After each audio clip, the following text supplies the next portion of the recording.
بسم اللہ الرحمن الرحیم۔ معزز سامعین و ناظرین، کل کی ویڈیو میں نے آپ کو بتلایا تھا چند ایسی چیزوں کے بارے میں کہ اگر کوئی روزے دار ان چیزوں میں سے کسی کو کر لے تو اس کا روزہ نہیں ٹوٹتا ہے، جیسے بھول کر کے کھانا پینا یا سر میں تیل لگانا، آنکھ میں سرما لگانا، بدن میں خوشبو لگانا۔ اس کے علاوہ بہت ساری چیزیں میں نے آپ کو بتلائی تھی کہ جس سے روزہ نہیں ٹوٹتا ہے۔ آج کی ویڈیو میں آپ حضرات کے سامنے چند ان چیزوں کو بیان کروں گا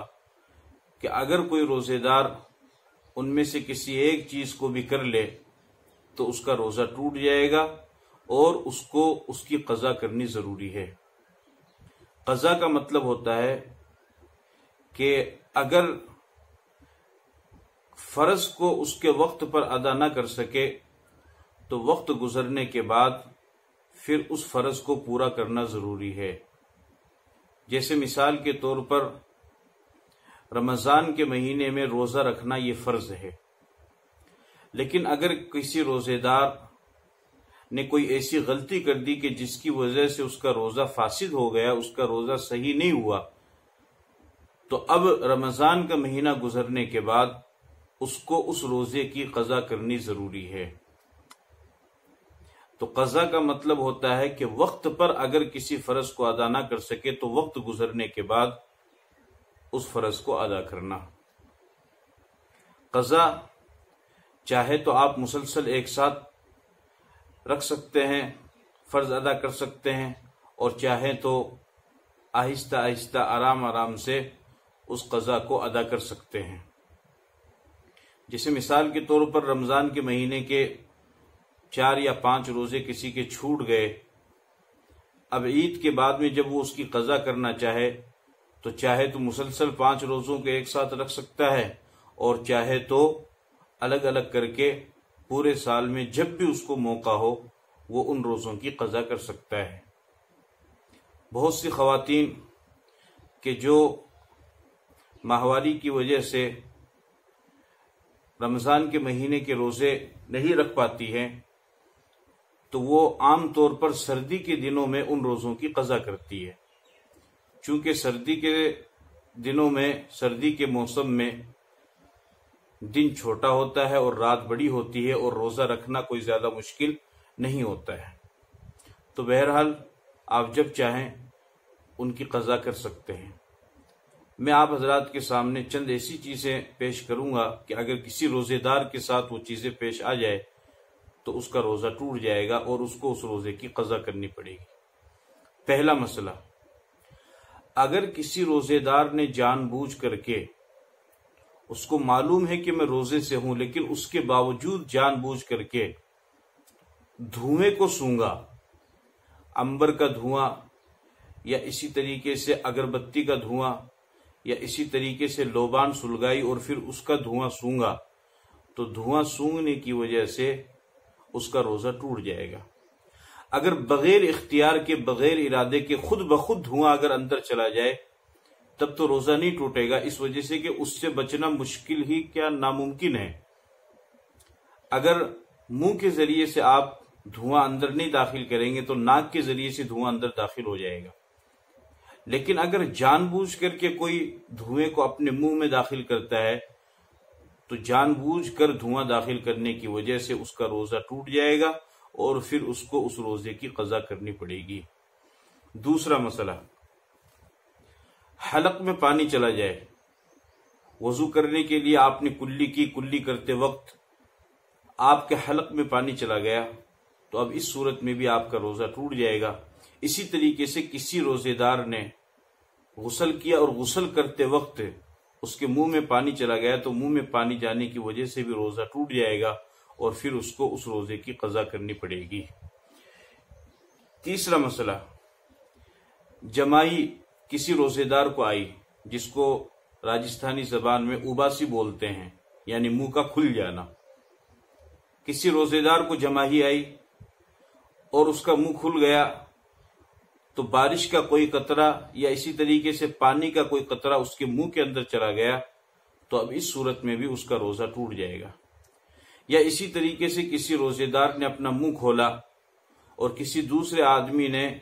کوئی چیز پھینک کر کے کھانے کی اس کے منہ کے اندر ڈال دی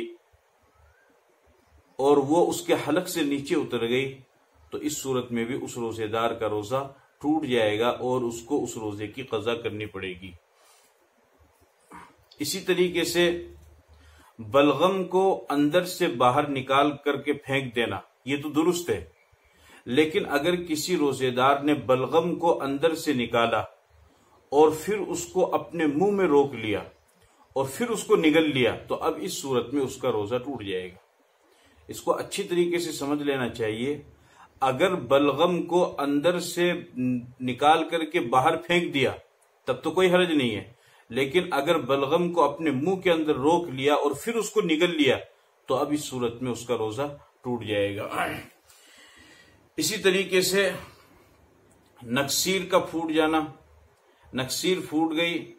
خون حلق کے ذریعے سے پیٹ میں چلا گیا تو خون پیٹ میں جانے کی وجہ سے بھی روزے دار کا روزہ ٹوٹ جائے گا اور اس کو اس کی قضا کرنی پڑے گی۔ اسی طریقے سے کسی روزے دار نے اپنی بیوی سے پیار کیا، اپنی بیوی سے بغلگیر ہوا یا اس سے باتیں کی یا اس کے پاس میں بیٹھا جس کی وجہ سے اس کو انزال ہو گیا، یعنی اس کا پانی نکل گیا جس کی وجہ سے وہ ناپاک ہو گیا، تو اس صورت میں بھی اس کا روزہ ٹوٹ جائے گا اور اس کو اس کی قضا کرنی ضروری ہے۔ اسی طریقے سے ہاتھ سے منی نکالنا، یعنی ہاتھ کو استعمال کر کے منی نکالنا، جس کو مشت زنی بھی بولتے ہیں۔ اگر کسی روزے دار نے روزے کی حالت میں اپنے ہاتھ کو استعمال کیا مشت زنی کی اور منی کو نکال دیا تو اس صورت میں بھی اس کا روزہ فاسد ہو جائے گا، اس کا روزہ ٹوٹ جائے گا اور اس کو اس روزے کی قضا کرنی پڑے گی۔ اور ہاتھ سے منی نکالنا یعنی ہینڈ پریکٹس کرنا انگریزی میں اس کو بولتے ہیں، یہ فعل اور یہ عمل درست نہیں ہے اور اس عمل کے اوپر لعنت بھیجی گئی ہے۔ روزے دار کو اس سے مکمل طور پر اجتناب کرنا چاہیے، بچنا چاہیے۔ اسی طریقے سے کسی روزے دار نے حقہ پیا یا بیڑی سگریٹ پی تو حقہ پینے سے بھی روزے دار کا روزہ ٹوٹ جائے گا، اس کو اس کی قضا کرنی ضروری ہے۔ اسی طریقے سے بھوک پیاس بہت زیادہ لگی، روزے دار نے روزہ رکھا اور پیاس اس کو لگی بہت زیادہ، وہ برداشت نہیں کر سکا اور پھر اس نے روزہ توڑ دیا تو اب اس روزے دار کو اس روزے کی بھی قضا کرنی پڑے گی۔ اسی طریقے سے ایک روزے دار نے صبح سحری کا وقت ختم ہونے کے بعد سحری کی اور وہ یہ سمجھ رہا تھا کہ شاید ابھی سحری کا وقت باقی ہے، بعد میں اسے معلوم ہوا کہ میں نے تو سحری کا وقت ختم ہونے کے بعد سحری کی۔ اس صورت میں اس کا روزہ بھی فاسد ہو جائے گا، اس کا روزہ بھی ٹوٹ جائے گا، صحیح نہیں ہوگا۔ اسی طریقے سے کسی روزے دار نے افطاری کا وقت شروع ہونے سے پہلے افطاری کر لی، بعد میں اس کو معلوم ہوا کہ میں نے وقت ہونے سے پہلے ہی افطاری کر لی، تو اس صورت میں اس کا بھی روزہ ٹوٹ جائے گا۔ یعنی سحری کا وقت ختم ہونے کے بعد سحری کی تب بھی روزہ ٹوٹ جائے گا، افطاری کا وقت شروع ہونے سے پہلے افطاری کر لی تب بھی روزہ ٹوٹ جائے گا، اور دونوں صورتوں میں اس کو قضا کرنی پڑے گی۔ سحری کا وقت ختم ہونے کے 1 سیکنڈ بعد بھی آپ نہ کچھ کھا سکتے ہیں نہ پی سکتے ہیں، اور افطاری کا وقت شروع ہونے سے 1 سیکنڈ پہلے بھی نہ آپ کچھ کھا سکتے ہیں نہ پی سکتے ہیں۔ سحری کا وقت ختم ہونے سے پہلے آپ سحری کر لیجئے اور افطاری کا وقت شروع ہونے کے بعد آپ افطاری کیجئے۔ لیکن اگر کوئی سحری بعد میں کرے اور افطاری پہلے کر لے تو اس صورت میں اس کا روزہ صحیح نہیں ہوگا اور اس کو قضا کرنی پڑے گی۔ اسی طریقے سے نفل روزہ توڑنا، دیکھیے اس کو اچھی طریقے سے سمجھ لیجئے، کوئی بھی نفل عمل جب تک آپ اس کو نہیں کرتے ہیں تب تک وہ نفل ہے، لیکن جب آپ نے اس کو کرنا شروع کر دیا تو اب اس کو پورا کرنا واجب ہے۔ کوئی بھی نفل عمل جب تک آپ اس کو نہیں کرتے ہیں تب تک تو وہ نفل ہے، جب آپ نے اس کو کرنا شروع کر دیا تو اب اس کو پورا کرنا واجب ہے۔ شروع کرنے سے پہلے نفل عمل کو چاہے آپ کریں چاہے نہ کریں، اگر کریں گے تو آپ کو ثواب ملے گا، نہیں کریں گے تو کوئی گناہ نہیں ہوگا۔ لیکن اگر آپ نے اس نفل عمل کو کرنا شروع کر دیا تو اب اس کو پورا کرنا واجب ہے۔ اب آپ یہ کہہ کہ نہیں اس کو چھوڑ سکتے ہیں ادھورا بیچ میں کہ بھی یہ تو نفل عمل ہے، جیسے مثال کے طور پر نفل نماز پڑھنا، آپ چاہیں تو پڑھیں چاہے نہ پڑھیں، اگر آپ پڑھیں گے تو آپ کو ثواب ملے گا، نہیں پڑھیں گے تو کوئی گناہ نہیں ہوگا۔ لیکن اگر آپ نے نفل نماز کی نیت باندھ لی تو اب اس نفل کو پورا کرنا واجب ہے۔ آپ درمیان میں نفل نماز چھوڑ کر کے نہیں جا سکتے ہیں یہ سوچ کر کے کہ یہ تو نفل ہی نماز ہے، وہ نفل نماز تھی نماز شروع کرنے سے پہلے، اب آپ نے شروع کر دی، اب اس کو پورا کرنا بھی واجب ہے۔ اگر آپ نفل نماز کے بیچ میں یوں ہی بھاگ جاتے ہیں اور نماز پوری نہیں کرتے ہیں تو اس کی قضا کرنی آپ کو ضروری ہے۔ اسی طریقے سے نفل روزہ رکھنا، آپ چاہیں تو رکھیں چاہے نہ رکھیں، رکھیں گے تو ثواب ہے، نہیں رکھیں گے تو کوئی گناہ نہیں ہے۔ لیکن اگر آپ نے نفل روزہ رکھ لیا تو اب اس کو افطاری کے وقت تک رکھنا پورا کرنا ضروری ہے۔ اگر درمیان میں آپ نفل روزہ توڑ دیتے ہیں یہ سوچ کر کے یہ تو نفل ہے تو آپ کو اس کی قضا کرنی پڑے گی۔ نفل کو شروع کرنے سے پہلے آپ چاہیں کریں یا نہ کریں، لیکن جب نفل کو آپ نے کرنا شروع کر دیا تو اب اس کو پورا کرنا واجب ہے۔ تو یہی میں آپ کو بتا رہا ہوں کہ نفل روزہ کسی نے رکھا اور پھر اس نے بیچ میں توڑ دیا تو اب اس کی قضا کرنی ضروری ہے۔ اسی طریقے سے چند مسائل ہیں۔ قرآن کریم میں اللہ نے فرمایا فمن شہد منکم الشہر فلیصم، تم میں سے جو کوئی بھی رمضان کے مہینے کو پائے تو اسے چاہیے کہ وہ روزہ رکھے۔ ومن کان مریضا وعلی سفر فعدۃ من ایام اخر، لیکن دو لوگوں کو اللہ تعالیٰ نے رخصت دی ہے، اجازت دی ہے، ایک مسافر کو اور ایک مریض کو، کہ مسافر سفر کے اندر ہو، مریض بیمار ہو تو اس صورت میں ان کو روزہ نہ رکھنے کا اختیار ہے۔ لیکن مسافر نصف النہار کے بعد یعنی آدھے دن کے بعد مقیم ہو جائے، اسی طریقے سے مریض آدھے دن گزرنے کے بعد وہ تندرست ہو جائے، اسی طریقے سے نابالغ بچہ آدھا دن گزرنے کے بعد بالغ ہو جائے، اسی طریقے سے حائضہ عورت جس کے دن چل رہے ہیں آدھا دن گزرنے کے بعد وہ پاک صاف ہو جائے، اسی طریقے سے کوئی کافر رمضان کے مہینے میں آدھا دن گزرنے کے بعد مسلمان ہو جائے،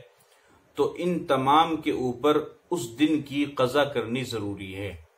یعنی اس دن کے روزے کی قضا کرنی ضروری ہے، سوائے نابالغ بچے اور کافر کے۔ اسی طریقے سے ایک مسئلہ یہ بھی سمجھنا چاہیے، جیسے مثال کے طور پر ابھی میں نے بتلایا کہ مسافر آدھے دن کے بعد مقیم ہو جائے،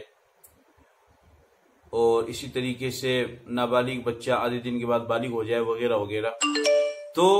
ان کو بھی کھانے پینے سے اجتناب کرنا مستحب ہے، یعنی یہ بھی بچے رہیں، یہ نہیں کہ بھئی ان کے اوپر روزہ ضروری نہیں تو یہ کھاتے پیتے رہیں، یعنی روزہ ٹوٹنے کے بعد کا حکم، روزہ ٹوٹ گیا تو اس کے بعد کا حکم وہ کیا ہے؟ جیسے ابھی میں نے آپ کے سامنے چند مسائل بتلائے کہ ان چیزوں کے کرنے کی وجہ سے روزہ ٹوٹ جاتا ہے۔ اب کسی روزے دار نے وہ کام کر لیا، مثال کے طور پر سحری کا وقت ختم ہونے کے بعد سحری کر لی، اب اس کا روزہ تو ٹوٹ گیا، اس کا روزہ تو فاسد ہو گیا، اس کا روزہ صحیح نہیں ہے، تو کیا وہ کھلے طور پر کھا پی سکتا ہے؟ نہیں۔ اگر کوئی روزے دار کسی مجبوری کی وجہ سے روزہ نہیں رکھ پا رہا ہے یا اس کا روزہ ٹوٹ گیا ہے، اس کا روزہ فاسد ہو گیا ہے، تب بھی رمضان کے احترام کی وجہ سے اس کو کھلے آزادانہ طور پھر بھی اس کو کھلے طور پر کھانے پینے کی اجازت نہیں ہے۔ یہ ویڈیو تھی جو میں نے آپ کے سامنے پیش کی، انشاءاللہ اسی طرح کے مسائل آپ کے سامنے آتے رہیں گے۔ اس ویڈیو کو زیادہ سے زیادہ شیئر کریں۔ السلام علیکم ورحمۃ اللہ وبرکاتہ۔